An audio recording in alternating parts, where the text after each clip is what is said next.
नमस्कार.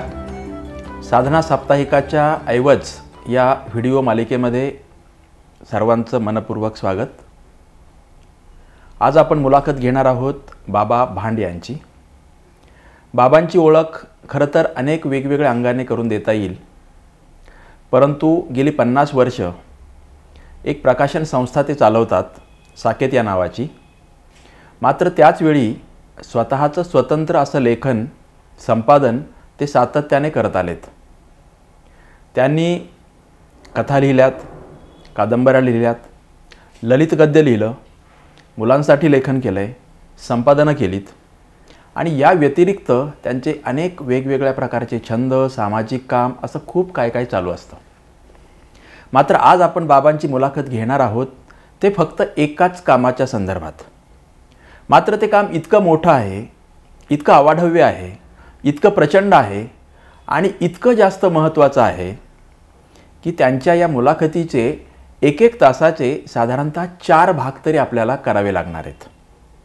आत्ताच्या पहिल्या भागामध्ये, दुसऱ्या भागामध्ये, तिसऱ्या आणि चौथ्या भागामध्ये मध्यवर्ती काय असेल तर सयाजीराव महाराज गायकवाड त्यांच्या एकूण लेखनाचं, त्यांच्या कार्याचं, त्यांच्या विचाराचं, त्यांच्या चरित्राचं ज्या पद्धतीने बाबांनी आपल्या समोर ऐवज आणलेला आहे तो सर्व पाहता आपल्याला या 4 मुलाखतीमधून केवळ सयाजीराव कळणार नाहीत, केवळ बाबा कळणार नाहीत, तर 19व्या शतकाचा उत्तरार्ध आणि 20व्या शतकाचा पूर्वार्ध या संदर्भात आपल्या जाणीवा, आपल्या मनातली जागृती हे अधिक प्रगल्भ होईल असा मला विश्वास आहे.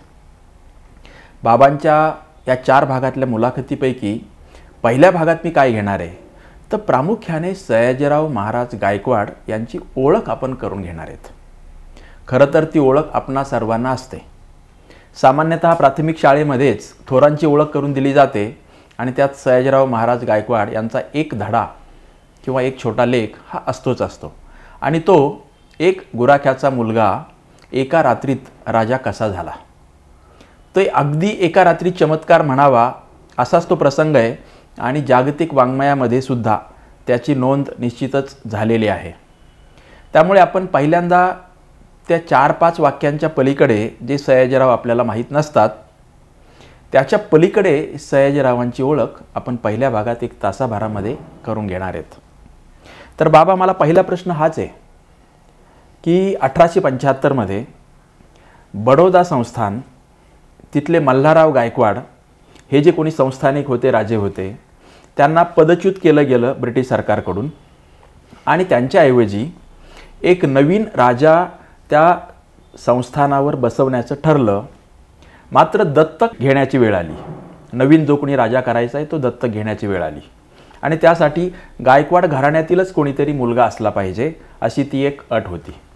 आणि मग तो शोध सुरू झाला आणि नाशिक जिल्ह्यातील एका लहान गावातील एक 12 वर्षाचा गोपाळ गायकवाड नावाचा एक मुलगा हा निवडला गेला. त्याच्या ध्यानीमनी नसताना तो त्याच्या गावामध्ये होता, शिक्षण नव्हतं आणि काही शेती गुराखी म्हणून तो काम करत होता. मात्र खरोखरच अगदी अचानक ब्रिटिश अधिकारी आला, त्यांना घेऊन गेला, त्यांची परीक्षा झाली आणि तो राजा झाला. तर हे एवढंच वन लाईन स्टोरी सगळ्यांना माहीत असते, पण ते जरा थोडंसं हे एका रात्रीतल्या चमत्काराचं मागची पुढची भूमी जर आम्हाला नीट समजून घेता आली तर पुढचं सगळं कार्यकर्तृत्व समजून घेणं जरा सोपं जाईल. नमस्कार विनोदराव आणि साधना. सयाजीरावची ओळख या दृष्टीने मला आज बोलावलं त्याबद्दल सुरुवातीलाच धन्यवाद. आपण जो प्रास्ताविकामध्ये सांगितलं आहे त्याची पूर्वपीठिका थोडी माहीत असणं गरजेचं आहे. छत्रपती शिवरायांनी हिंदवी स्वराज्याचा झेंडा अटकेपार फडकावला. त्यामध्ये अनेक मराठे सरदार त्यांच्यासोबत होते. खंडेराव दाभाडे नावाचे सेनापती आणि त्यांना साथ देणारा आणखीन एक पुणे जिल्ह्यातला गायकवाड सरदारही होता. आणि या सरदारांनी गुजरात राज्यामध्ये मुघलांची सत्ता होती, ती सत्ता मागं सरकवण्यासाठी ज्यांनी प्रयत्न केला त्यात 1720 साली पिलाजीराव गायकवाड या गायकवाडाने मोगलांना मागं सरकवून सोनगड नावाच्या आदिवासी भागामध्ये एका टेकडीवर किल्ला बांधून मराठी सरदाराच्या किंवा मराठी गायकवाडशाहीची सुरुवात केली. या गायकवाडांनीच छत्रपती शाहू महाराजाबरोबरसुद्धा पूर्वार्धामध्ये लढाईमध्ये विशेषतः निजाम आणि मराठ्यांची लढाई झाली त्यामध्ये सुद्धा पराक्रम केला आणि छत्रपती शाहू महाराजांनी दुसऱ्या की ज्या गायकवाडांचा गौरव केला तो गायकवाडसुद्धा या गायकवाडापैकीच होता. तिसऱ्या पानिपतच्या लढाईसाठी मराठे सरदार गेले. त्या पानिपतामध्ये मराठे हरले. गेलेली सैन्य सोबत बडोद्याचे गायकवाड आणि त्यांचे भाऊ दोघेही होते, पण परतीच्या वेळेस एक भाऊ जो आहे तो बडोद्याला पोहोचला. दुसरा प्रतापराव मात्र रस्ता चुकला किंवा आपल्या खानदेशामध्ये पेशव्यांनी त्या काळात 46 गावांची जहागिरी गायकवाडांना दिली होती. तिथे येण्यासाठी तो तिकडे आला आणि योग असा घडला की काही दिवसाने पेशव्याने सावकारकी जी दिली होती काढून घेतली आणि हे दुसरे गायकवाड त्या भागातले शेतकरी झाले. तुम्ही जे प्रश्नामध्ये मगाशी सांगितलं सुरुवात की मल्हारराव गायकवाडांना ब्रिटिशांनी पदच्युत केलं. त्यांचे भाऊ खंडेराव गायकवाड बडोदा गादीवर राजे होते. त्यांना 2 राण्या होत्या, परंतु दुर्दैवाने त्यांना मुलबाळ नव्हतं. दोन्ही राण्यांचा मृत्यू झाला. तिसरी रहिमतपूर जे साताऱ्यावरचं गाव आहे तिथल्या चिमणाबाई साहेब यांच्याशी त्यांचा विवाह झाला. पण अल्पशा काळानंतरसुद्धा खंडेरावांचा मृत्यू झाला आणि त्यावेळेस मल्हारराव गादीवर आले. ते पदच्युत केले. त्याचे कारणसुद्धा ब्रिटिश सरकारच्या रेसिडेंटला त्यांनी विषबाधा करण्याचा प्रयत्न केला, परंतु या जमनाबाई साहेब गरोदर होत्या. ब्रिटिशांनी मल्हाररावला काही काळ परवानगी दिली, परंतु अट गाठली, जर जमनाबाई साहेब आणि राजपुत्राला जन्म दिला तर गादीवर तोच येईल. मल्हाररावच्या काळामध्ये जमनाबाईला असुरक्षित वाटलं बडोद्यात राहणं, म्हणून ते पुण्यात आल्या आणि पुण्यातल्या भिडेवाड्यामध्ये त्या नातेवाईकासह काही काळ राहिल्या. योगायोगाने सुदैवाने त्यांना पुत्ररत्न झालं आणि त्याच काळामध्ये मल्हाररावांनी केलेल्या चुकीबद्दल मल्हारराव पदच्युत व्हायच्या घटना जवळजवळ घडू लागल्या आणि परंतु या जमनाबाईने मुलगा नव्हता मुलगी जन्मली आणि त्यांचा पुढचा मार्ग बंद झाला. परंतु तुम्ही ज्या प्रश्नात मला सांगितलं की यांना पदच्युत केलं आणि त्यावेळेस ब्रिटिश सरकारने जमनाबाईला दत्तक पुत्र घेण्यासाठी परवानगी दिली, पण त्यात 2 अटी होत्या. पहिली अट तो गायकवाडांचा वंशज असला पाहिजे. दुसरी अट तो किशोरवयीन असला पाहिजे, कारण ज्या वेळेस जमनाबाई आता दत्तक पुत्र घेत होत्या तेव्हा त्यांचं वय 22 वर्षाचं होतं. सुरुवातीला त्यांनी बडोद्यातल्या 2-3 गायकवाडांची मुलं शोधली. 30 वर्षाचा एक मुलगा होता, 28 वर्षाचे 2 होते, एक 25 वर्षाचा होता. त्यामुळे त्या गायकवाडांना तर काही राणीपेक्षा वयाने मोठा असला दत्तक पुत्र घेणं शक्य नसल्यामुळं आणि ब्रिटिशांनी सुद्धा अट गाठली होती की तो अल्पवयीन असला पाहिजे. अल्पवयीन असला पाहिजे, किशोरवयीन असला पाहिजे. आणि ही गोष्ट जेव्हा ब्रिटिश सरकारने कलेक्टरला कळवली नाशिकच्या, अच्युत चिपळूणकर नावाचे खूप हुशार असे प्रेसवाले नाशिकमध्ये होते, त्यांना ही गोष्ट कळली आणि त्यांनी नाशिक आणि त्र्यंबकेश्वरच्या जे पुजारी असायचे की देवस्थानाला तुम्ही गेलात की तिथं दानधन करता आपलं वंशावळी लिहितात, तर या चिपळूणकरांनी आणि नाशिकच्या कलेक्टरांनी शोध सुरू केला. नाशिकचे दीक्षित आणि त्र्यंबकेश्वरचे बामभट यांनी शोधलं की सयाजीराव आपल्या बडोद्याच्या गायकवाडाचे एक वंशज नाशिक जिल्ह्यामध्ये कवळानगानी राहतात. नाशिकचे कलेक्टर इलियट मालेगावला रेल्वेने किंवा त्यांच्या वाहनाने आले असतील. मालेगावहून घोड्यावर बसून कवळाना गावात आले आणि कवळाना गावात आल्यानंतर त्यांनी चौकशी केली की गायकवाडांचे घरे किती आहेत आणि त्यामध्ये गायकवाडांचे 5-6 घरं होते. मग त्यांना विचारलं मुलं किती आहे, कारण जे काशीराव पाटील होते त्यांचीच मुलं या 3 याच्यामध्ये वयाच्या अटीमध्ये बसत होती आणि त्यांचा दुसरा एक भाऊ होता, त्यांचा एक मुलगा होता. तर सयाजीराव महाराजांचं मूळ नाव जो दत्तक पुत्र गेला तो गोपाळ होता, मोठा भाऊ आनंदराव होता आणि लहाना संपतराव होता. कलेक्टरने सांगितलं काशीरावांना की तुम्ही बडोद्याला या मुलांना घेऊन या. याच्या अगोदर काशीराव दादाचा लहाना भाऊ 1-2दा मल्हाररावच्या काळात बडोद्याला गेला होता आणि विनंती करत होता की मी बडोद्याचा वंशज आहे, आम्हाला काहीतरी मदत करा, पण मल्हाररावांनी काही लक्ष दिली नाही. आणि ज्या वेळेस कलेक्टर बोलवतात हे कळल्यानंतर उखाजीराव त्या काकाचं नाव होतं, उखाजीराव आणि काशीरावांच्या मनामध्ये संभ्रमावस्था, आनंद अशी सगळी मानसिक अवस्था. आणि जेव्हा 12 वर्षाच्या गोपाळला घेऊन जाता कळल्यानंतर त्याची आई उमाबाई खूप दुःख आणि भीती वाटायला लागली. जन्मजाता मुलगा आपला जातो की काय. आणि या 4ही मुलांना घेऊन नाशिकला आले. कपडे नव्हते तिथं, ज्यांची शेती ते करायचे कवळाण्याला, त्या सावकारांनी त्यांना नवे कपडे घालून नवे सगळ्या मुलांना कपडे घेतले आणि पोलिसाच्या संगतीने नाशिकहून मुंबई मार्गाने ती मुलं बडोद्याला पोहोचली.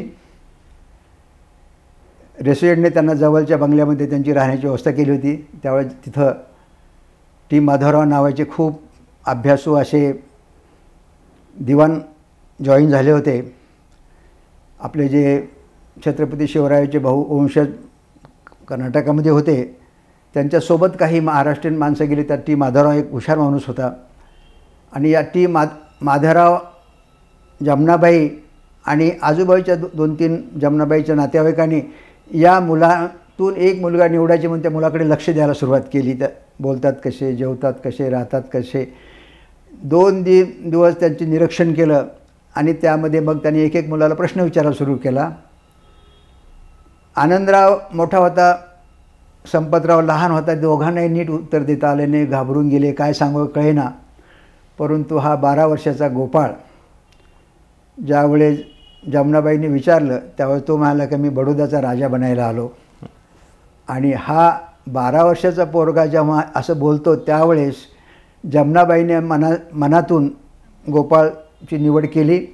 परंतु टी माधवराव बरोबरचे अधिकारी नातेवाईक यांना सांगून पुन्हा त्यांची जेवणाची परीक्षा बघितली आणि या मुलाला दत्तक पुत्र घेण्याचं ठरल्यानंतर बडोद्याला माणसं पाठवून बडोद्याची माणसं बोलून घेतले. दत्तक विधान आणि राज्याभिषेक, राज्यारोहण एकाच वेळी झालं. आणि ध्यानी मनी नसता कवळाना गावचा 12 वर्षाचा गोपाळ जो शाळेमध्ये गेला नव्हता, अक्षर ओळख नव्हती, परंतु त्याच्या अंगी असलेले गुण, आत्मविश्वास, हुशारी हे त्यांनी जे राजमातांना उत्तर दिलं की मी बडोद्याचा राजा बनायला आलो, त्याची निवड झाली. पहिलं दत्त विधान कार्यक्रम झाला, लागली दुपारी राज्यारोहण झाला आणि काही दिवसामध्येच या किशोरवयीन राजाला शिक्षणाची जी प्राथमिक अवस्थेतली गोष्ट सुरू करण्यासाठी टी माधवरावांनी भाऊ मास्तर आणि केशवराव पंडित ह्या दोघा गुरुवार्यांनी बाजूच्या एका वाड्यामध्ये त्यांना वर राहण्याची शाळा आणि त्यांची शाळा सुरू केली. अक्षर ओळख, अंकज्ञान ह्या छोट्या गोष्टीची सुरुवात होत असतानाच टी माधवरावांनी पुन्हा ब्रिटिश सरकारकडे मागणी केली की विदर्भातील शिक्षण संचालक इलियट नावाचे तरुण असा अधिकारी याला सयाजीरावाचे मुख्य शिक्षक म्हणून पाठवा. आणि इलियट बडोद्याला आले आणि हा सयाजीरावाच्या आयुष्यामध्ये आणखीन एक टर्निंग पॉईंट ठरला. आता तुम्ही त्याची पार्श्वभूमी राजा बनण्याची ही विस्ताराने पण अतिशय नेमकेपणाने मांडलेलीच आहे. आणि 1875मध्ये गोपाळराव गायकवाड हे सयाजीराव तिसरे म्हणून बडोद्याच्या गादीवर आले आणि पुढील तब्बल 64 वर्ष ते त्या गादीवर राजे म्हणून राहिले. त्यांनी खूप काय प्रकारचं कर्तृत्व गाजवलं ते आपण समजून घेणारच आहोत. मात्र मला आता गादीवर ते 1875ला आले, वय वर्ष 12-13. त्यानंतर पुढची 6 वर्ष प्रत्यक्ष कारभार सयाजीराव करू शकत नव्हते. वय वर्ष जर इतकं कमी असेल, पूर्णतः शाळेतच न गेलेली असा तो राजा असेल, तर पुढची 6 वर्ष त्यांचं शिक्षण आणि प्रशिक्षण करण्यासाठी जी काही यंत्रणा उभारली ती एलियट यांच्या नेतृत्वाखाली, ज्याचा उल्लेख तुम्ही आत्ता केला, जे ICS अधिकारी होते. आणि त्या 5-6 वर्षांच्या काळात राज्यकारभार जो करत होते या राजांच्या नावाने ते टी माधवराव होते. आता आपल्याला सयाजीरावांचं पुढचं कार्यकर्तृत्व समजून घेण्यासाठी एकदा हे एलियटच्या नावाखाली आणि टी माधवरावांच्या नावाखाली जे काही काम चालू होतं या सयाजीरावांचं शिक्षण, प्रशिक्षण, राज्यकारभाराचं, त्याबद्दल आपण समजून घेऊ. ते 6 वर्ष खूप महत्त्वाची आहेत, वय वर्ष 12 ते 18. तर पहिल्यांदा त्यांचं शिक्षण काय स्वरूपाचं चालू होतं ते आपण सांगूया आणि मग पुढच्या प्रश्नात आपण माधवरावांच्याकडे येऊ. इलियट सरांनी सयाजीरावांच्या शिक्षणाचा आराखडा तयार केला. त्यासाठी स्वतंत्र बाजूला शाळा बांधली. एकट्या राजाला न शिकवता राजाचे 2 भाऊ आणि गावातली आणखीन सरदाराची 5-6 मुलं संगतीला ठेवली. आणि या राजाला प्रथम अक्षर ओळख, अंकज्ञान आणि यातून हळूहळू त्याला एक जबाबदारीची, राजा असण्याची जबाबदारीची जी भूमिका आहे ती त्यांच्या मनावर ठसवण्यासाठी या तिन्ही शिक्षकांनी सुरुवात केली. पण पहिल्या 6-7 महिन्याच्याच अहवालामध्ये इलियट सरांनी लिहून ठेवलेलं आहे की मुलाने प्राथमिक अवस्थेत केलेली प्रगती ही समाधानकारक आहे. त्यात त्यांनी म्हटलं की त्याला प्रत्येक गोष्ट शिकण्याची जिद्द आहे, चिकाटी आहे, नाही कळलं तर पुन्हा पुन्हा ते करतोय. यात एक उदाहरण सरदेसाईंनी लिहून ठेवलं होतं की त्यांना ते इंग्रजी शिकवत असताना द, ये आणि अँड इंग्रजीमध्ये कसं लावावं, आणि ही गोष्ट जेव्हा सयाजीरावला ते शिकवत होते आणि यांना ती नीट समजत नव्हती आणि मग ते म्हणाले की आपण पुन्हा बघूयात. ते गेल्यानंतर हा चिकाटी असलेला विद्यार्थी अभ्यास करत करत त्याच्या मनाचा कॉन्फिडन्स झाल्यानंतर त्यांनी रात्री गाडी पाठवून त्यांना बोलवलं आणि सांगितलं की गुरुजी तुम्हाला त्रास देतो आहे, परंतु मला कितपत जमलं तुम्ही बघा. यात आणखीन एक गोष्ट महत्त्वाची आहे. इलियट हे खूप उत्तम प्रशासक होते, साहित्याची जाण होती. महाराष्ट्रीयन असल्यामुळं त्यांना इथल्या सगळ्या समाज जीवनाचं अंग होतं. इलियट ज्या काळात कारभारावर त्यावेळेस काही लाख संस्थान तोट्यात होतं आणि ते तोट्यांचे काय काय मार्ग असतील हे इलियटने त्या काळामध्ये प्राथमिक अवस्थेत शोधले होतेच. पण इलियटसोबत टी माधवरावांनी सुद्धा प्रशासनातल्या सुरुवातीच्या काळातली घडी बसवण्याचं काम मोठं केलं. कारण त्यांनी सुरुवातीला काही काळ आले तेव्हा इंदोरला होते. ते चांगल्या कॉलेजमध्ये शिकलेले होते. आंध्रमध्ये सुद्धा दिवाण होते. आणि या संस्काराच्या गोष्टी शिक्षक नीट करतात का, शिकवतात का, यावर दरवर्षीचे अहवाल लिहून घेणं, परीक्षा घेणं, बाहेरचे माणसं आले तर त्यांना तपासा लावणं, ह्या सगळ्या गोष्टी त्याने सुरू केल्या. आणि हे होत असतानाच या विद्यार्थ्यामधली चिकाटी, मराठी मातृभाषा होती, गुजरात राज्यात राजा झाल्यामुळे गुजराती शिकवावं लागलं, इंग्रजी तर जगासाठी इंग्रजी शिकणं गरजच होती. एवढंच नाही तर त्यासोबत आणखीन हिंदीमध्ये सुद्धा त्यांना शिकवावं लागणारच होतं. आणि ही यांची प्रगती खूप समाधानकारक आहे. गादीवर आले 75 साली. 77 साली दिल्लीला राजदरबार होता.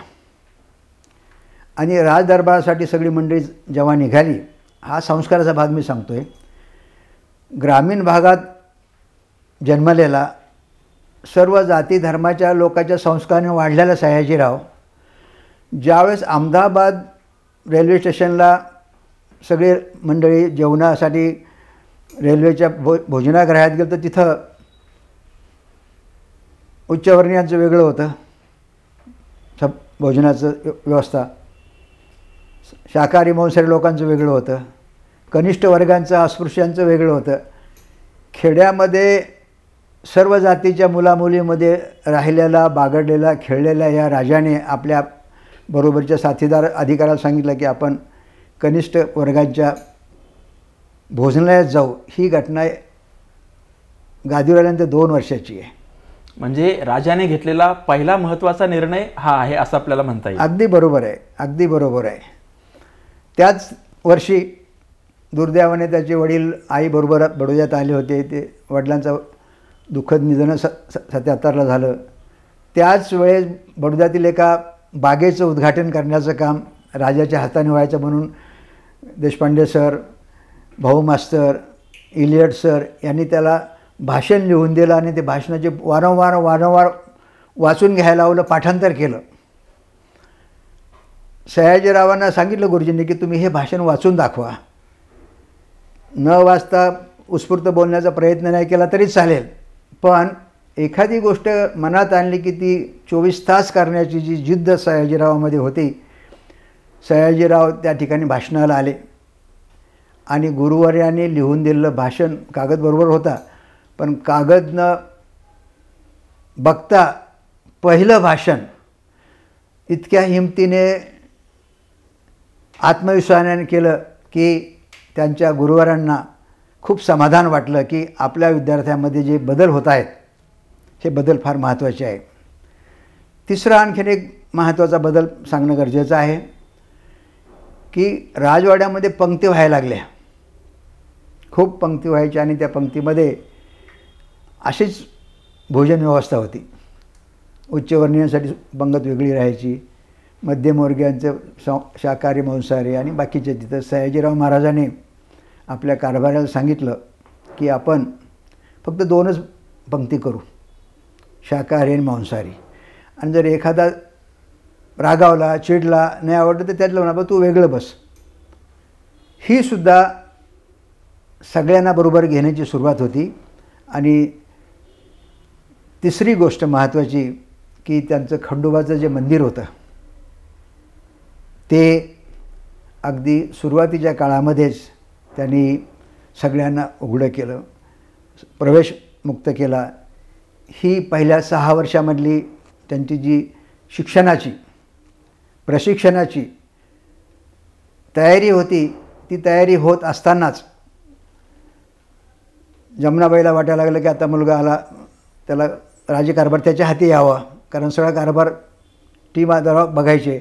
आणि त्यांनी ब्रिटिश सरकारकडे मागणी केली आणि ब्रिटिश सरकारने मान्य केलं की त्यापूर्वी तुम्ही विद्यार्थ्याची परीक्षा घ्या आणि त्या परीक्षेमध्ये शिक्षकांचे आणि टी इलेटचे अहवाल आहेत की हे तयार झाले तर मग टी माधवरावांनी 6-7 महिन्याची फक्त मुदत वाढवून घेतली आणि त्या शेवटच्या 6 महिन्याच्या मुदतीमध्ये टी माधवराव आणि त्यांच्याबरोबरचे तज्ज्ञ माणसं यांनी प्रशासनाची काय काय काळजी आपण राजाने घेतली पाहिजे याचे टी माधवरावांनी स्वतः जवळजवळ 50 भाषणं दिली आणि त्यांची अट होती सगळ्या साथीदारांना की आपण आपलं भाषण लिहून आणायचं आणि ते राजापुढे सांगायचं. राजा काही प्रश्न विचारणार, टिप्पण विचारणार आणि अशा पद्धतीने तिथे जवळजवळ 140 भाषणं वेगवेगळे 6 महिने झाले आणि टी माधवरावांचा आत्मविश्वास वाढला की आता या विद्यार्थ्याकडे प्रत्यक्ष राज्यकारभार द्यावा आणि 1881 साली प्रत्यक्ष राज्यकारभार महाराजांच्या हाती आला.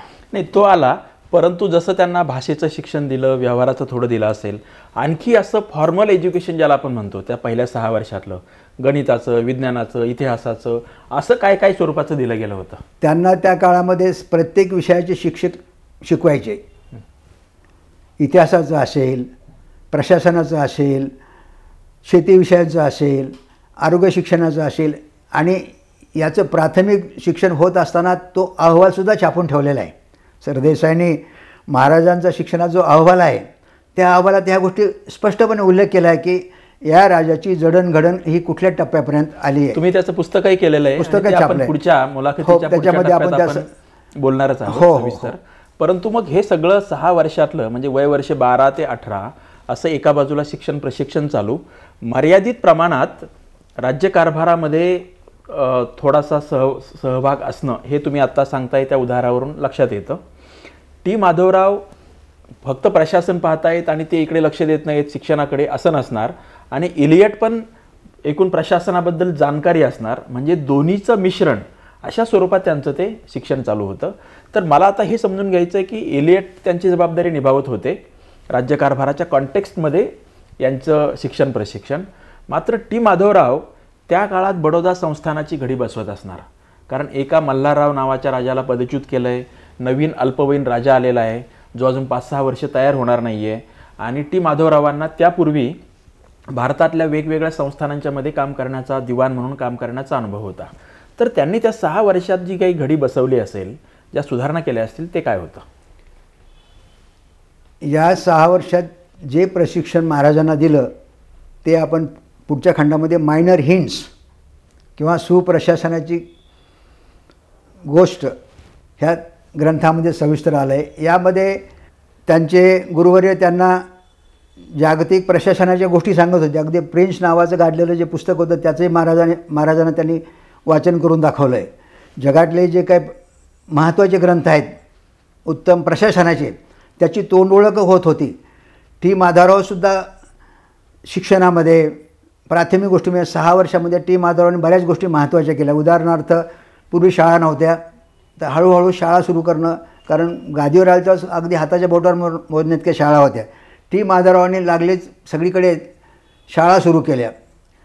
शिक्षणाचे सुद्धा ज्या प्राथमिक गोष्टी होत्या टी माधवरावांनी सुरुवात केला. म्हणजे बडोद्यामधली सुरुवात करण्याचं श्रेय माधवरावांचं 100% आहे.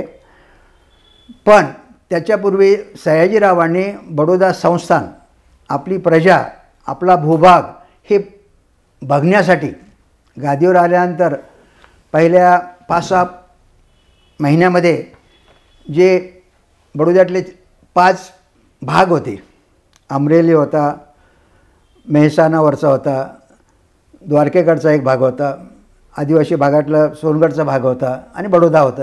या भागामध्ये महाराज एका भागात जाऊन आपली प्रजा कशी आहे, त्यांचे प्रश्न कुठले आहे आणि ज्यावेळेस महाराज दुसऱ्या टप्प्यामध्ये नाशिकच्या उत्तरेकडचा भाग डांग भाग म्हणतो आपण, त्यांना आदिवासीचा आहे, अमरेलीचा तो भाग आहे आणि ज्या भागामध्ये जाऊन महाराज बरोबरच्या अधिकाऱ्याला विचारत होते की गावातल्या प्रमुखाला बोलवा, माणसाला बोलवा, मला त्यांच्याशी बोलायचं आहे, त्यांचे प्रश्न काय आहे.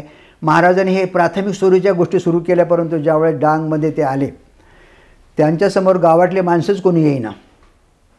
त्यांनी आपल्या अधिकाऱ्याला विचारलं की मी प्रजेला भेटायला आलो, प्रजा कुठे आहे. बरोबरच्या अधिकाऱ्यांनी सांगितलं की महाराज पहिल्यांदा राजा या भागात आलेला आहे आणि प्रजा घाबरली आहे. आणि ते माणसं बघा, झुडपाच्या मागं काही माणसं आहे, काही झाडावर आहेत, काही घराच्या अवती भिंतीच्या बाजूला आहे. आणि सयाजीराव सारख्या 16 वर्षाच्या 18 वर्षाच्या किशोरवयीन राजाच्या मनावर हा माझी प्रजा मला भेटायला घाबरते आहे. आणि हे बघून मग त्यांनी विचारलं यांच्या शिक्षणाचं काय, यांच्या शाळेचं काय. बरोबरच्या अधिकाऱ्यांनी सांगितलं की हसले आणि यांची काही सोय नाही. आणि त्याच काळामध्ये सयाजीरावांना त्यांच्या गुरुवारीने 1-2 गोष्टी सांगितल्या होत्या की हंटर कमिशनसमोर महात्मा ज्योतिराम फुले मागणी करत होते की भारतामधल्या कनिष्ठ वर्गाला अगोदर शिकवा. फुले मागणी करत होते. आणि इतर वरिष्ठ वर्गांचा जो वर्ग होता तो म्हणत होता की वरच्या वर्गातले शिकले की ते खाली झिरपत जाईल. ही गोष्ट प्राथमिक स्वरूपाची सयाजीरावांच्या समोर त्यांच्या गुरुवरांनी आणलेलीच होती. आणि सयाजीराव तर प्रत्यक्ष बघत होते की माझी प्रजा इतकी भित्री आहे की राजा समोरायला तयार नाही. आणि त्यांनी मनाशी निर्णय केला. बडोद्यात परत आले आणि 1882 साली हंटर कमिशनसमोर फुले जे मागत होते ती मागणी सयाजीरावांनी प्रत्यक्ष अंमलात आणली. आणि सयाजीरावांनी हुकूम काढला की माझ्या राज्यातील जो वंचित समाज असेल, आदिवासी असेल, अस्पृश्य समाज असेल, या लोकांसाठी सरकारी खर्चाने मुलांसाठी शाळा सुरू केल्या पाहिजे. त्यांना कपडे दिले पाहिजे, निवास व्यवस्था केली पाहिजे, पुस्तकं दिली पाहिजे. आणि मला वाटतं ही समाज क्रांतीची महत्त्वाची सुरुवात आहे. जे स्वप्न पूर्ण करा म्हणून स्वतः महात्मा फुले सावित्रीबाई पुण्यामध्ये प्रयत्न करत होते. काही माणसं ब्रिटिशाकडे मागणी करत होते. या महत्त्वाच्या निर्णयाची सुरुवात हिंदुस्थानमध्ये नव्हे तर आशिया खंडामध्ये त्या काळामध्ये अस्पृश्य आदिवासींना सरकारी खर्चाने शिक्षण करून सयाजीरावांनी समाज क्रांतीच्या परिवर्तनाची पायाभरणी केली. तुम्ही हे सांगता येते 1882च्या दरम्यानचा काळ आहे. आता सयाजीरावांचा जन्म आहे 1863चा. त्यांनी हा निर्णय घेतला 19व्या वर्षी. त्यावेळी तो 19-20 वर्ष असा कालखंड. आणि सयाजीरावांचं शिक्षण 12 वर्ष ते 18 वर्ष असं चाललं. तुम्ही पुढे असं सांगताय की शिक्षण संपल्यानंतर 18 वर्ष आणि प्रत्यक्ष राज्यकारभार हाती आल्यानंतर पहिल्या 6 महिन्यात त्यांनी आपल्या राज्याचा दौरा केला.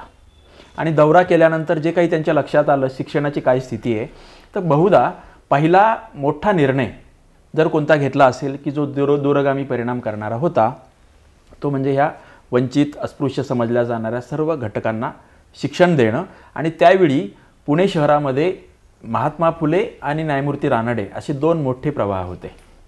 पुढे असा पण एक उल्लेख आहे तुमच्याच या सर्व खंडांच्यामध्ये की साधारणतः त्यानंतर लगेचच 82, 83, 84 या दरम्यानच्या काळात 1 महिनाभर ते पुण्यामध्ये आलेले होते. आणि त्या 1 महिन्यातून त्या काळात पुण्याने त्यांना खूप काय काय दिलं असणार. एक 20 वर्षाचा राजा ज्याचं 6 वर्ष प्रशिक्षण झालं आहे, ज्याने 6 महिने आपलं राज्य पाहिलेलं आहे, ज्याला समस्या कळलेल्या आहेत आणि ज्याला आता खूप मोठी उमेद आहे भविष्यकाळ सगळं घडवण्याचं. आणि पुणे तर त्यावेळी सांस्कृतिक राजधानी होती, राजकीय राजधानीसुद्धा मर्यादित अर्थाने त्याला म्हणायला हरकत नव्हती. राजकीय आणि सामाजिक सुधारणांचे सगळे प्रवाह होते.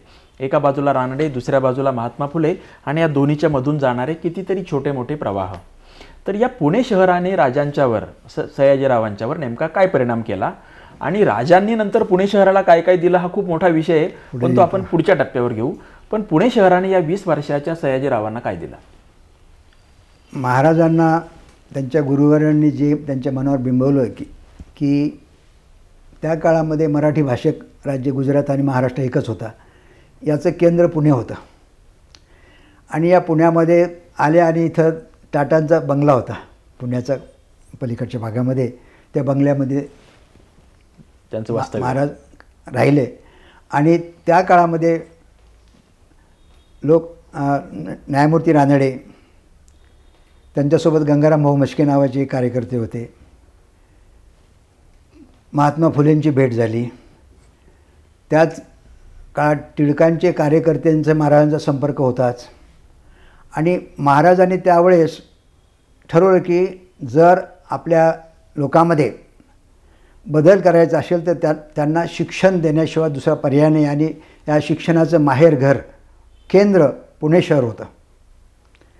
त्याच काळामध्ये 1882ला पुण्याची सार्वजनिक सभेमध्ये महाराजांचा सत्कार केला आणि न्यायमूर्ती रानडेंनी महाराजांना पत्र लिहिलं की महाराज तुम्ही या पुणे सार्वजनिक सभेचं अध्यक्षस्थान स्वीकारा.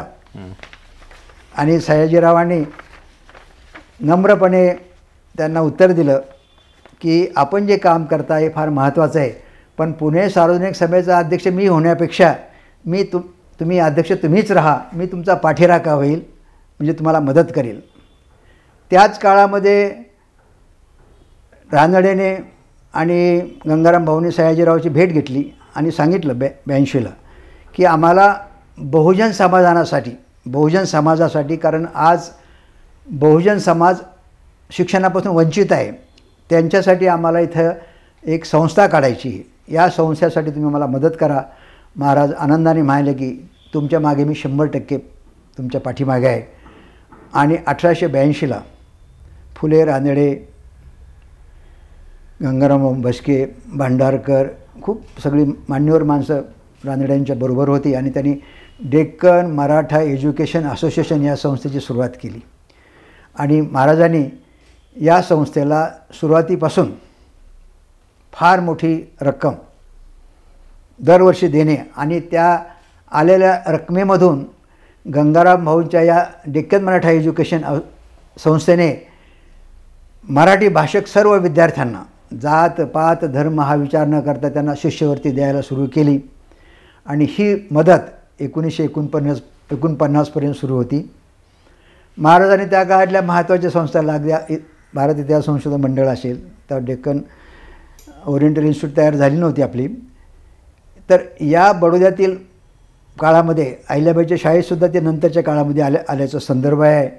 महाराजांनी बडोद्यामधल्या चांगल्या गोष्टी बघत असताना तिथल्या एका मुद्रणालयाचे प्रमुख त्यांना महाराज भेटले की आम्हाला बडोद्यामध्ये प्रेसचं काम सुरू करायचं आहे, प्रिंटिंगचं, कारण आम्ही आता शिक्षणाचं लवकरच सगळ्यांना करतो आहोत, तर त्यासाठी ग्रंथ छापायची सोय पाहिजे. आणि इथल्या एका मुद्रणालयातल्या जाणकार माणसाला बडोद्यात घेऊन गेले. त्यांना मी जे मगाशी उल्लेख केला की ज्या नाशिक आणि त्र्यंबकेश्वरच्या भटजींनी सयाजीराव हे वंशज आहे शोधण्यात मदत केली, त्याच्यामध्ये अच्युत आनंद चिपळूणकर नावाचे एक ग्रस्त होते. आणि ही गोष्ट सयाजीरावला माहीत असल्यामुळे सयाजीरावने चिपळूणकरांना बडोद्यात बोलवून घेतलं, कारण त्यांची नाशिकमध्ये छोटी प्रेस होती आणि जी बडोद्यातली मोठी प्रेस सुरू झाली त्याचं प्रमुख चिपळूणकरांना केलं. आणि हळूहळू सयाजीरावांनी नंतर काही वर्षामध्ये प्रेस वाढवली, कारण अस्पृश्याच्या शिक्षणाबरोबरच महाराजांनी पुढं इतरांच्या शिक्षणाची सुद्धा अंमलबजावणी करत असताना प्रेसचं महत्त्व त्यांच्या लक्षात आलं आणि ग्रंथ प्रकाशन हे सुद्धा जबाबदारीचं काम आहे हे झालं. पण फार मोठा वाटा डेक्कन मराठा एज्युकेशन संस्था आणि पुण्यामधील हे मान्यवर आहे, या मान्यवराच्या संगतीने अगदी राष्ट्रीय काँग्रेसची स्थापना 85ला पुण्यात झाली. गंगाराम भाऊ म्हस्के त्याचे मेंबर होते. आणि गंगाराम भाऊ रानडे हे जे काम करतात या कामासाठी बहुजन लोकांना मदत केली पाहिजे हे सयाजीरावांनी ओळखलं आणि ती मदत त्या काळामध्ये जवळजवळ 7 लाखाच्या आसपास दिली होती आणि त्याचं आजचं व्हॅल्युएशन कोट्यावधींच्या पुढे जाऊ शकतं. या बडोद्यामधून वेगवेगळे विषयातले तज्ज्ञ साहित्यिक असतील, चित्रकार असतील, आर्किटेक्ट असतील, महाराजांनी बडोद्यामध्ये न्यायला सुरू केलं आणि बडोदा हे पुण्याच्या आश्रयाने पुढे एक महत्त्वाचं शहर बनलं. आता साधारणतः 20-21च्या टप्प्यावर पुण्यातला 1 महिन्याचं वास्तव्य यामुळे सगळे त्यांना जगाचे दरवाजे खुले होणं, देशाचं सगळं एकूण राजकारण समाजकारण कळणं याचा पण फायदा झाला असणार. कारण टिळक आगरकरसुद्धा त्यावेळी नव्यानेच पत्रकार संपादक म्हणून काम करायला लागले होते आणि रानडे, महात्मा फुले आणि तत्सम भांडारकर वगैरे सगळे लोक हे तर अगदीच बुजुर्ग मानले जात होते. हे सगळं इथून ज्या काही कल्पना घेतल्या, विचार घेतले ते त्यांनी बडोद्यामध्ये राबवायला सुरुवात केली. तर पहिलं दशक विशेष महत्त्वाचं ठरलं असणार.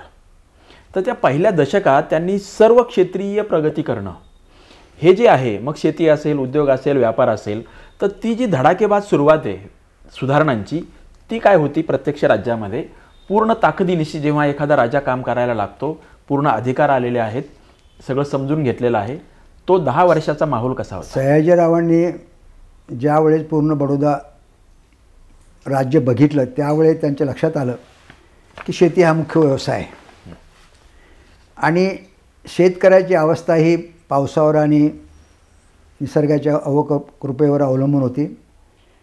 आणखीन एक गोष्ट त्यांच्या लक्षात आली की खूप त्या काळातली देवस्थानं होती, त्या देवस्थानाकडे जमीन होती आणि वेळेवर सेसारा भरत नव्हते. म्हणून सयाजीरावांनी शिक्षणानंतर आपले जे गुरुवर्य होते इलियट यांना सेटलमेंट कमिशनर नेमलं आणि त्यांच्यासोबत टिळकांचे मित्र, बालमित्र बापट नावाचे इलियटच्या सोबत काम करत होते. आणि पहिल्याच दशकामध्ये सयाजीरावांनी जेव्हा इलियटच्या मदतीने पाहणी केली तर अनेक संस्थानं आणि अनेक सरदाराकडे असलेल्या जमिनीची अनेक पट जमीन त्यांच्या ताब्यात होती. ती इलिगलच गोष्ट होती, पैसे भरत नव्हते. तर बापट आणि इलियट सरांनी यांनी पहिल्यांदा जो कायदा केला आणि ज्या जमिनी ताब्यात नव्हत्या त्या जमिनी सरकारला परत केल्या, महसूल वसुलीचं स्पीड वाढवली. देवघरामध्ये आणि राजवाड्यामध्ये देवधर्माच्या नावाने प्रचंड खर्च केला जायचा आणि तो खर्च, दानधर्माचा खर्च तर जवळजवळ एकूण खर्चाच्या 5-10% जायचा. टिळकांचे मित्र शंकर मोरो रानडे तिथं होते. सयाजीरावांनी त्यांना आणि त्यांचे गुरुजी, त्या गुरुजींना सांगितलं की तुम्ही अभ्यास करा, आढावा करा. आणि त्या काळात आईने राजमहल नावाचा ग्रंथ त्यांनी त्या काळात 700-800 पानाचा लिहिला की कशावर कसे खर्च होऊ लागले. तिसरी गोष्ट सयाजीरावच्या लक्षात आली की दान धर्माच्या नावाने लुबाडणूक होऊ लागली. राजमातांना लोक सांगायचे की तुम्ही दान केलं की पुण्य मिळतं, म्हणून ब्राह्मण आणि मुसलमानाला खिचडी वाटली जायची शंकराच्या मंदिरामध्ये आणि ते खिचडी, तांदूळ आणि डाळ वाटायचे आणि नोकरी करणारे पण घेऊन जायचे मुसलमान आणि ब्राह्मण. आणि तीच पुन्हा बाहेर विकत घेणारे दुकानं उघडले होते. सयाजीरावांनी जेव्हा या गोष्टी एक बारकाईने त्यांच्या लक्षात यायला लागल्या त्यावेळेस त्या राजमाताला समजावून सांगितलं की जे गरजू आहेत, अपंग आहेत, वृद्ध आहेत, ज्यांना आधार नाही, अशा लोकांसाठीच आपण करू आणि तशा माणसाला लायसन देऊन आपण दानधर्म करूयात खिचडीचा. आणि त्यातून त्यांनी 90% रक्कम वाचायला लागली. दुसरी गोष्ट सयाजीरावच्या लक्षात आली की शेती खूप अवकाळी पावसामुळे कधीकधी नुकसान होतं, परंतु बहुतांशी वेळेस दुष्काळामुळे खूप वाईट स्थिती असते. अशा वेळेस शेतीसाठी पाणी येण्यासाठी विहिरी खोदण्याचं काम सुरू केलं, नाल्यावर बांध घालण्याचं काम सुरू केलं.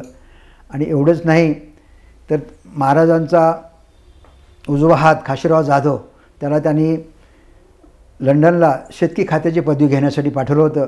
पूर्वी भारतामध्ये रेव्हन्यू खात्याचा भाग शेती असायचा. खाशीराव शिकून ज्यावेळेस परत आले त्यावेळेस लंडनमध्ये शिकत असतानाच त्यांना अरविंद घोष, केशवराव देशपांडे आणि श्यामजी कृष्ण वर्मा या राष्ट्रप्रेमाच्या ग्रुपच्या ओळख झाली. आणि अरविंद घोष तिथं असतानाच सयाजीराव आणि त्यांचीसुद्धा एकदा ओझरती भेट झाली आणि खाशीरावने सांगितलं की ICS परीक्षा पास झालेला हा विद्यार्थी घोड्यावर बसणे आणि बाकीच्या परीक्षा न दिल्यामुळे त्यांना ICS पदवी नाकारली गेली. महाराजांना कौतुक वाटलं. अरविंद घोषांना बोलावलं आणि त्यांना विचारलं की तुम्ही हे का नाकारलं.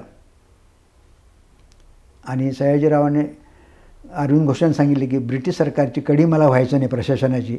त्या अरविंद घोषांना 1893 बडोद्यामध्ये महाराजांनी बोलवलं. पण त्याच्यापूर्वीच खाशीरावांनी बडोद्यामध्ये जे शेतीविषयक जे प्रयोग केले, शेतकऱ्यांच्या पतपेढ्या सुरू केल्या.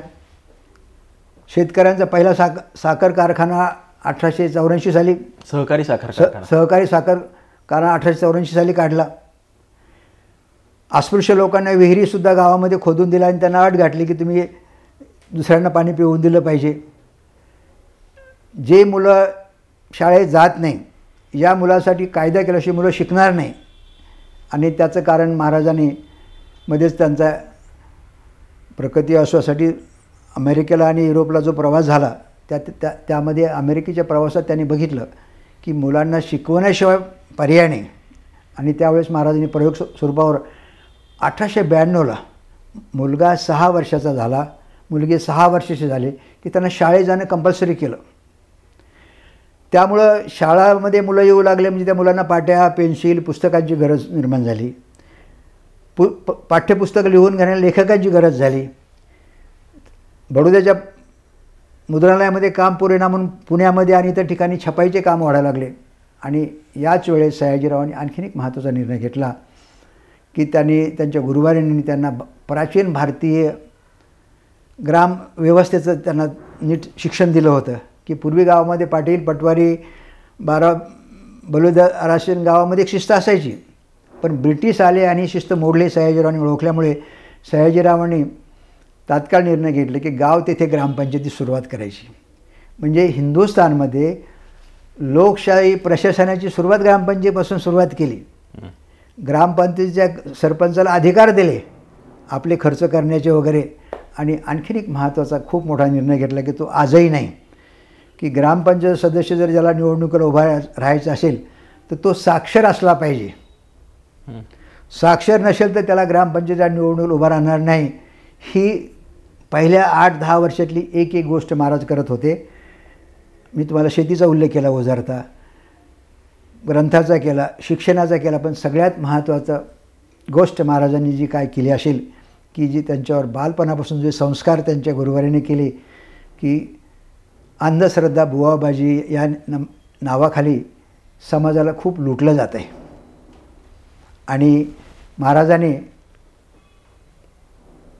सामाजिक सुधारणेची सुरुवात म्हणून त्यांनी एक प्रसंग घडला होता. राजवाड्यामध्ये महाराज जेव्हा पूजा करायला आले तर तरुण अधिकाऱ्यांनी त्यांना आत येऊ दिलं नाही. महाराजांनी त्याला विचारलं नाही. मग त्यांनी सरदेशाने विचारलं की पुजाऱ्यांनी मला आत येऊ दिलं नाही. तर ते म्हणले महाराज कदाचित तुम्ही सोहळ्यात नसाल, कदाचित आंघोळ केली नसाल किंवा आणखीन काही त्याला. तर महाराजांना कळेन. आता ते महाराजांनी सरदेशांना विचारलं की हिंदू धर्माचे सार कुठल्या ग्रंथात आहेत, मला धर्मचे सार समजून घ्यायचे. ते मला हे 4 वेद आहेत. तात्काळ महाराजांनी आज्ञा केली आणि 4 शिक्षकांना सांगून या 4ही वेदांचे शिक्षण, ओळख 1-2 महिने झालं. आणि सगळं शिक्षण झाल्यानंतर गुरुजी म्हणाले की महाराज आमचं शिकवणं संपलं आहे. ते मुख्य गुरुजीला म्हणाले, गुरुजी माझ्या प्रश्नाचं उत्तर मला सापडलं नाही. ते म्हणले काय, तुम्ही जे मला समजावून सांगितलं यामध्ये माझा प्रश्न असा आहे, धर्माची पूजा कोणी करावी. गुरुजी म्हणले की वेदात काहीच नाही. मग महाराजांनी विचारलं कोणी करू शकेल का, त्याला नाही म्हणता येईना. ते हो म्हणाले. आणि महाराज त्यांना म्हणले की माझं काम झालं. आणि महाराजांनी त्याच वेळेस आपल्या राजपुत्रांचे तर पूर्वी वेदोक्त आणि पुराणोक्त पद्धतीने व्हायचे ना, तर वेदोक्त पद्धतीने मुलाच्या मुंजी केल्या.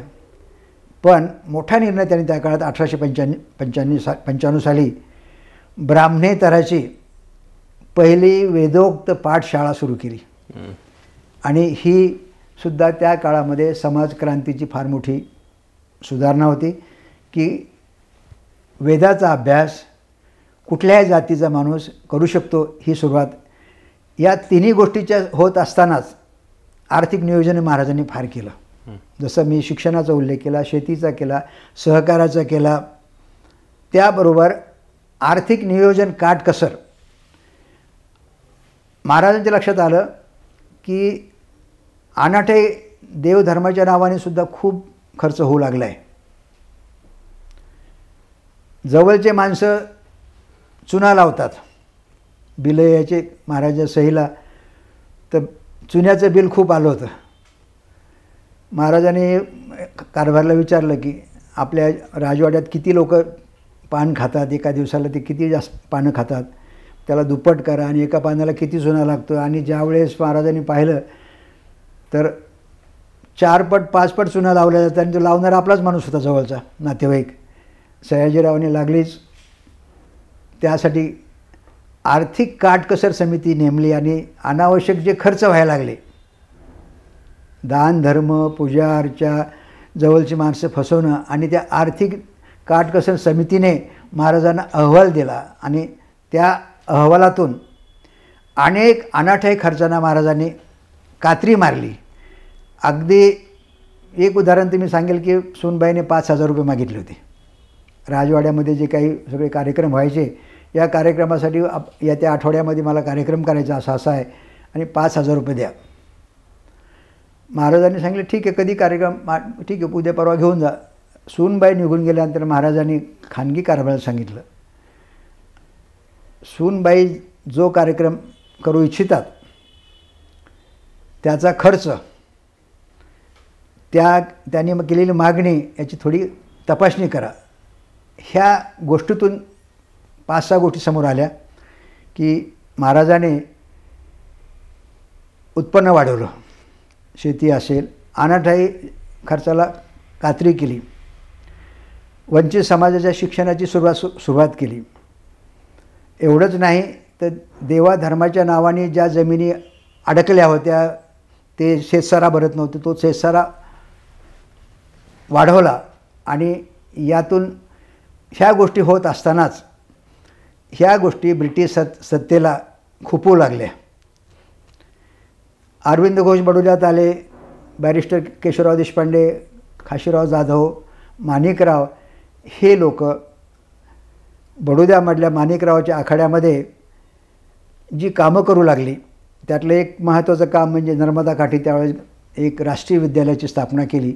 या सगळ्या गोष्टी ब्रिटिश सरकारला खुपू लागल्या आणि तत्कालीन रेसिडेंट यांनी सयाजीरावाच्या विरुद्ध वारंवार तक्रारीसुद्धा सुरू केल्या.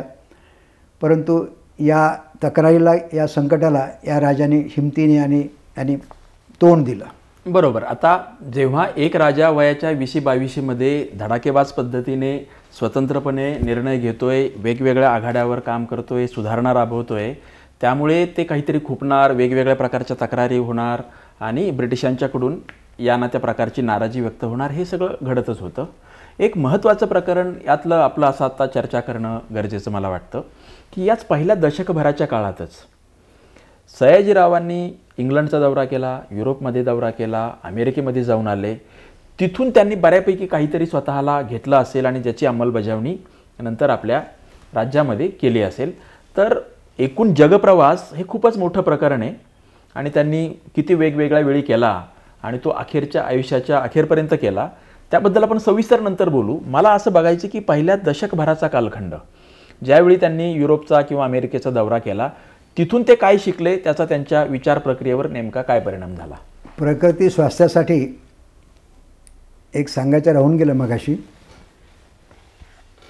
महाराजांच्या पहिल्या पत्नी चिमणाबाई लग्नानंतर लागली 4 वर्षामध्ये वारल्या.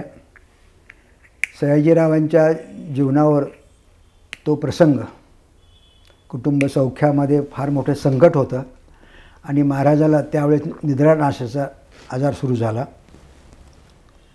दुसरं लग्नही करू नये, दुसरा विवाह करू नये अशी त्यांची मानसिक स्थिती झाली होती. परंतु वरिष्ठांच्या, राजमातांच्या, पाहुण्यांच्या आग्रहाखातर त्यांनी दुसरा विवाह केला. दुसऱ्या चिमणाबाई खूप चांगल्या राणी आल्या.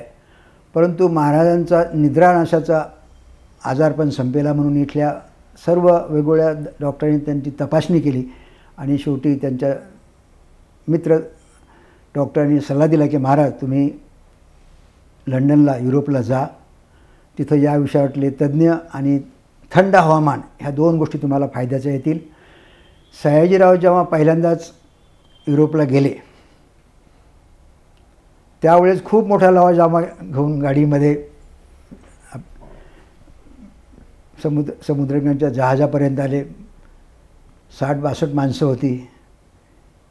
पूजा करण्यापासून तर गाई म्हशीसुद्धा दूध आणि त्यांचं मूत्रसुद्धा मिळालं पाहिजे, ह्या सगळा बाड विस्तार घेऊन जेव्हा ते एडनला पोहोचले त्यावेळी त्या गाई आणि म्हशी मृत्यू पावल्या. महाराज तिथं गेले आणि महाराजांच्या मनामध्ये मोठं कुतूहल होतं की 150 वर्ष ब्रिटिश सत्तेला जे सामर्थ्य मिळालं आहे, अर्ध्या जगावर राज्य असणारे ब्रिटिश सरकारचे सामर्थ्याचं गोष्ट कुठली आहे म्हणून प्रकृती स्वास्थ्यासोबत सयाजीरावांनी पहिल्या ट्रीपमधले तिथल्या शिक्षण संस्था बघायला सुरुवात केली. तिथल्या ग्रंथालय पाहिले, तिथले उद्योगधंदे पाहिले. इतकंच नाही तर तिथले कलावंत, आर्किटेक्ट, गार्डनचे एक्सपर्ट, वेगवेगळे तज्ज्ञ. आणि महाराजांकडे एक सवय होती, महाराजांना गुरुवाऱ्यांनी त्यांच्यावर बिंबवले की प्रत्येक गोष्टीची नोंद करणे. आणि त्या नोंदीप्रमाणे ते डायरी लिहायला लागले. आणि ज्यावेळेस त्यांनी पहिला लंडन प्रवास केला त्यावेळेस त्यांनी ठरवलं की आपल्याला बडोद्यात ह्या गोष्टी सुरू करायच्या. आणि विशेषतः मोठा त्यांच्यावर परिणाम झाला तो अमेरिकेच्या प्रवासामध्ये. अमेरिकेमध्ये तिथली शिक्षण पद्धती आणि तिथली ग्रंथालय चळवळीचा त्यांच्या मनावर खूप मोठा परिणाम झाला. आणि महाराजांनी येता अमेरिकेमधून बोर्डेन नावाचे मोठे ग्रंथालय तज्ज्ञ बडोद्यात आणले. आणि या गोष्टी जेव्हा बडोद्यात येऊ लागल्या त्यामध्ये काही भाषातज्ञ होते, काही आर्किटेक्ट होते, काही संगीतकार होते, काही कलावंत होते, काही चित्रकार होते, वेगवेगळे तज्ज्ञ बडोद्यामध्ये आले. आणि बडोद्याचं जे पूर्वीचं जे स्वरूप होतं ते स्वरूप बदलायला लागलं. आणि हे करत असतानाच महाराजांच्या पदरी असणारे जे महत्त्वाचे लोक होते, काशीराव जाधव असतील, अरविंद घोष असतील, माणिकरावसुद्धा त्यांच्याशी जोडले गेले होते. या सगळ्या लोकांच्या राष्ट्रीय चळवळीला जो पाठिंबा होता ही गोष्ट ब्रिटिश सरकारला आवडेना. ब्रिटिश सरकार सयाजीरावच्या विरुद्ध, विशेषतः जे रेसिडेन्स असायचा तो वारंवार सयाजीरावच्या विरुद्ध कागदपत्र करायला लागला. पण यात एक गोष्ट माझी सांगायची राहिली की गुरुवाऱ्याने त्यांच्यावर जो संस्कार केला होता की ज्या वेळेस ब्रिटिश सरकार आणि गायकवाड यांची मैत्री कशी झाली तर मध्यंतरी पेशव्यांच्या विरुद्ध ब्रिटिशांची जी लढाई झाली या लढाईमध्ये आनंदराव गायकवाडांनी ब्रिटिश सरकारला मदत केली आणि पेशव्यांना हरवलं. ही ईस्ट इंडिया कंपनीसाठी गायकवाडांची जमेची आणि मैत्रीची सुरुवात होती. आणि त्या ठिकाणी गार्डन नावाचा अधिकारी आणि आनंदराव नावाचे इकडचे गायकवाड यांच्यामध्ये जो करार झाला 1802 साली तो मैत्रीचा करार होता. त्याला 1818मध्ये पुन्हा अपग्रेड केलं की बडोदा सरकार हे ईस्ट इंडिया कंपनी नंतर ब्रिटिश सरकारचे मांडलिक नाहीत, सार्वभौम मित्र आहेत. ही गोष्ट इलियट सरांनी तरुण सयाजीरावच्या मनावर मूळ कागदपत्राच्या आधारे बिंबवल्यामुळे सयाजीरावांच्या मनातील मी ब्रिटिश सरकारचा मांडलिक नाही, मी ब्रिटिश सरकारचा मित्र आहे आणि माझ्या प्रत्येक गोष्टी विरुद्ध ब्रिटिश रेसिडेंट अधिकारी त्रास देतात ही गोष्ट त्यांना आवडेना. कर्झन नावाचे गव्हर्नर जनरल 19 शतकाच्या शेवटी आले आणि तो खूप हुशार माणूस होता, साहित्यिक होता, विद्वान होता. सयाजीरावाच्या चांगल्या गोष्टीबद्दल आदर होता. पण सयाजीराव ब्रिटिश सरकारला रिस्पॉन्स देत नाही ही गोष्ट त्यांना आवडत नव्हती. म्हणून त्यांनी सर्क्युलर काढलं आणि त्याच्यात अट होती की भारतीय राजाला परदेशात जायचं असेल तर ब्रिटिश सरकारची परवानगी घेणं गरजेचं आहे.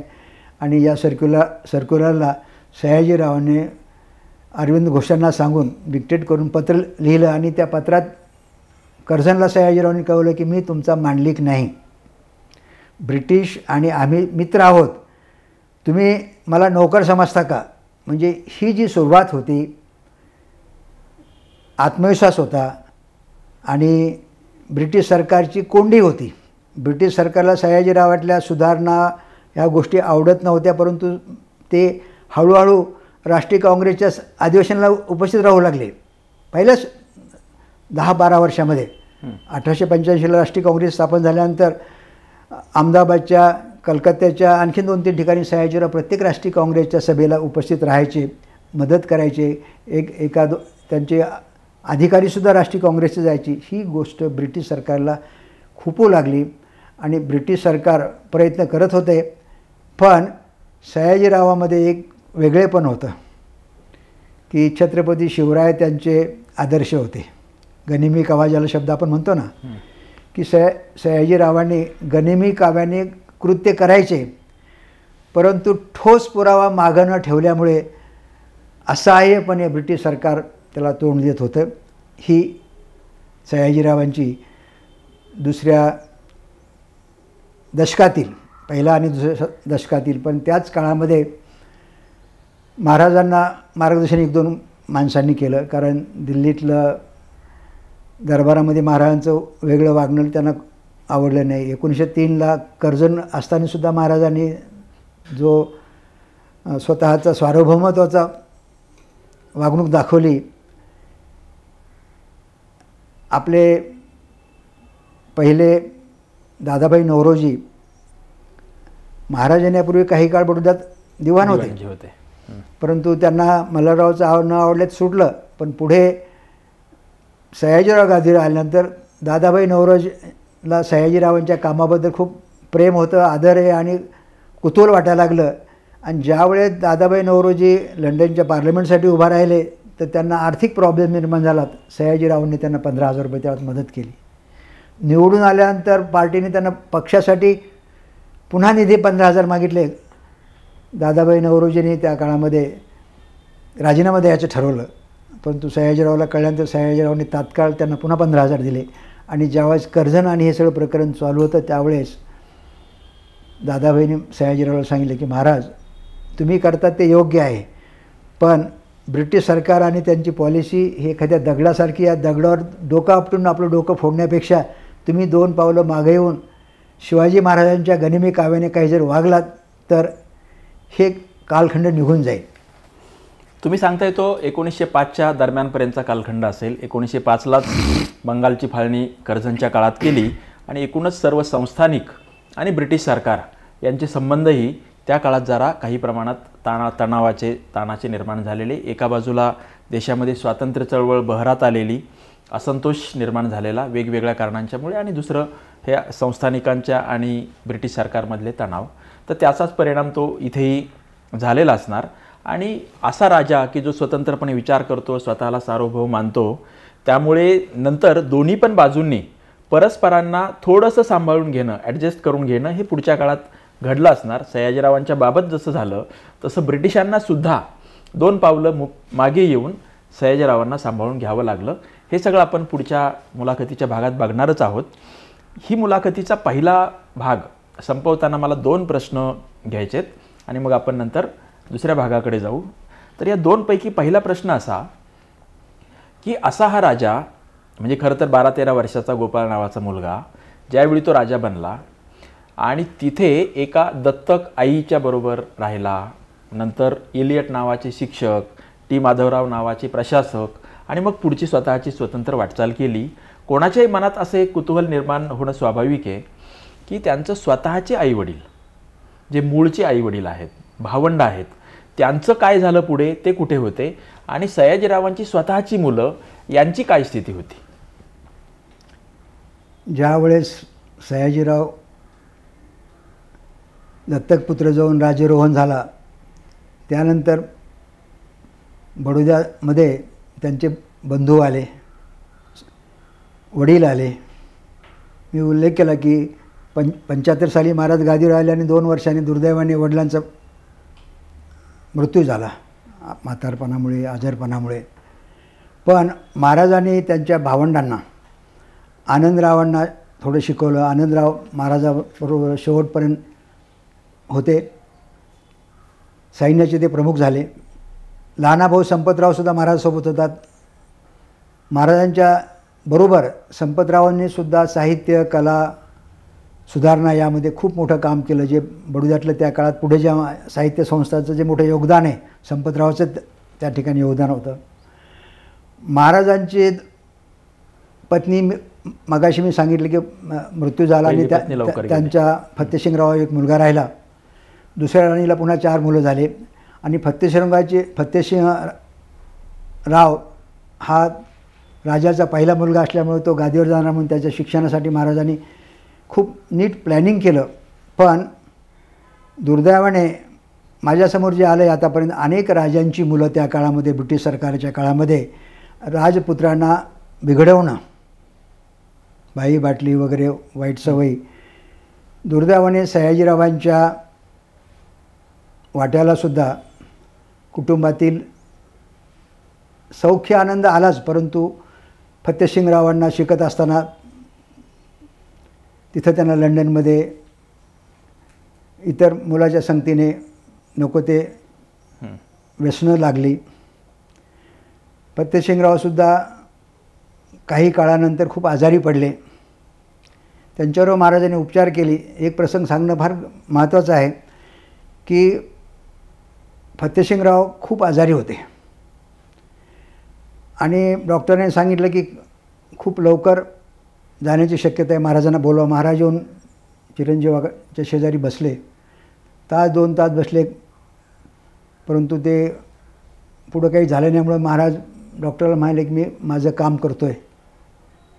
महाराज स्वतःचा मुलगा शेवटचा क्षण मोजतो आहे त्या काळातसुद्धा लोककल्याण आणि प्रशासनाच्या कामामध्ये गुंतलेले. पुन्हा जाऊन त्यांनी 2-2.5 तास त्यांनी पुन्हा तिथं काम केलं. महाराजाने आपल्या मुलांनासुद्धा शिस्त लावण्याचा खूप प्रयत्न केला की ते जसं सुनबाईला 5,000 देतानासुद्धा महाराजांनी काळजी घेतली. राजपुत्रालासुद्धा दर महिन्याला पैसे पाठवले जायचे. त्यावेळी त्यांना सूचना असायची की 40 पाऊंड पाठवले, पुढच्या महिन्यात ते 40 पाऊंड कसे खर्च केले त्यांना घरी कळवणं सक्तीचं होतं. एका वेळेस राजपुत्राने 40 पाऊंड दिले असताना 45 पाऊंडाचा खर्च केला. महाराजांनी पत्र लिहिलं, आपण खंडात छापलेलं आहे की तुम्हाला दिलेल्या खर्चामध्ये तुम्ही खर्च करण्याची सवय लावली पाहिजे. तुम्ही आता 5 पाऊंड जास्त खर्च केले, पुढच्या वेळेस मी तुम्हाला तेवढे कमी पाठवणार आहे. म्हणजे महाराजांच्या सोबत कुटुंब त्यांचं तिथं आलं होतं, त्यांचे पुतणे आले होते आणि त्यातले सगळेजण त्या राजव्यवहारामध्ये कामामध्ये महाराजांना मदत करत होते. पण महाराजांच्या दुर्दैवाने जो राजा आयुष्यभर जनकल्याण, जनसेवा, लोकांना मदत, कलावंतासाठी करायचं करत होता, त्यावेळेस कुटुंबातील आपली मुलं बाळं हे दुर्दैवाने शिकायला गेले आणि त्यांना ते बिघडले का कोणी बिघडवले हे त्यांचं दुःख त्यांनी अनेकदा खाजगीरित्याने त्यांच्या मित्राकडे बोलून दाखवलं. तरीसुद्धा महाराजांनी त्यांच्यासाठी प्रयत्न केलाच. आता शेवटचा प्रश्न आपल्या या भागातला असा की महाराजांची एकूण ओळख, त्यांची आउटलाईन ही आपल्यासमोर अतिशय व्यवस्थित आली आणि पुढच्या 25 ते 30 वर्षात त्यांनी जनहितार्थ काय काय कामं केली हे आपण आपल्या पुढच्या 2-3 भागामधून व्यवस्थित समजून घेणार आहोत. मात्र आपला मुलाखतीचा हा पहिला भाग संपल्यानंतर जो दुसरा भाग सुरू होणार आहे तो असणार आहे की तुम्ही सयाजीरावांच्या अभ्यासाकडे कसे वळलात आणि ही सगळं ग्रंथ संपादनं जी काही केली ती सगळी प्रक्रिया काय होती हे आपण समजून घेणार आहोत. म्हणून आत्ता मला या भागाचा शेवटचा प्रश्न असा की सयाजीरावांचं वाचन काय स्वरूपाचं होतं, कसं होतं? महाराजांना आयुष्यामध्ये एकच व्यसन होतं, ते ग्रंथ वाचनाचं. अगदी 1889च्या दुष्काळामध्ये ते खाशेराव दुष्काळ भागात फिरत असताना घोड्यावर आणि उंटावर तुकाराम गाथा, वही, डायरी, पेन लटकून ते रात्रीच्या वेळेस तुकाराम गाथा वाचायचे, ग्रंथ वाचायचे आणि ग्रंथ वाचनाने त्यांना खूप मोठी ऊर्जा दिली. या राजपुत्राने उभ्या आयुष्यामध्ये कुठलंही व्यसन केलं नाही, त्या माणसाने आयुष्यभर संकटामध्ये, आनंदामध्ये, ज्या वेळेस उमळून जाणार नाही अशा स्थितीमध्ये फक्त त्यांना ग्रंथाची मैत्रीच कामाला आली. आणि ही ग्रंथ वाचनाचा साथीदार म्हणून प्रसिद्ध इतिहासकार सरदेसाई महाराजांकडे जेव्हा सुरुवातीला जॉईन झाले तर काही वर्ष ते महाराजांना ग्रंथ वाचनाचं काम द्यायचे, किंवा त्यांना सांगून नोट्स तयार करायचे. आणि एवढंच नाही तर मुलांच्या शिक्षणाचा अहवाल करून तो ग्रंथरूपात मांडावा, यामध्ये महाराजांनी जगभरातील महत्त्वाच्या ग्रंथाचं वाचन केलं होतं. म्हणजे तुम्ही मगाशी म्हणाले की 19 वर्षाच्या मुलाने असं केलं. हा 29 वर्षाचा राजा जगातल्या नामांकित ग्रंथावर टीकाग्रंथ लिहितो 31व्या वर्षी, ही अद्भुत, अविस्मरणीय किंवा विश्वास बसणारी अशी गोष्ट आहे. आपण ते पुढच्या ह्याच्यात आपण तो उल्लेख करणार. गिबनच्या ग्रंथावर त्यांनी लिहिलेला एक टीकाग्रंथ, तो त्यांच्या स्वतःचं लेखन, हा विषय आपण घेऊ तेव्हा त्याबद्दल आपल्याला बोलता येईल. परंतु महत्त्वाचा मुद्दा असा की वयाच्या 12व्या वर्षापर्यंत अक्षर ओळख नसलेला राजा आणि 6च वर्ष राजवाड्यामध्ये जे शिक्षण मिळालं, नंतरच्या काळात स्वतःच्या अंतप्रेरणेने आणि सभोवताल सगळा पाहत किती राष्ट्रीय आणि आंतरराष्ट्रीय स्तरावरचं वाचन करत स्वतःला समृद्ध करत गेला आणि त्या वाचनाचा उपयोग आपल्या राज्यकारभारामध्ये कसा करत आला, हे आपल्याला पुढे बघायला मिळणार आहे. त्यामुळे आता आपण पहिला भाग थांबवू आणि दुसऱ्या भागामध्ये आपण जी चर्चा करणार आहोत की तुम्ही आत्ता हे सगळं उत्खनन करून जे सयाजीराव आमच्या महाराष्ट्राच्या समोर आणलेले आहेत, त्या सयाजीरावांच्याकडे तुम्ही कसे वळलात आणि ती सगळी 100हून अधिक पुस्तकं संपादन करणं, लेखन करणं, ती सगळी प्रक्रिया काय होती, ती आपण दुसऱ्या भागामध्ये समजून घेऊ. धन्यवाद. नमस्कार.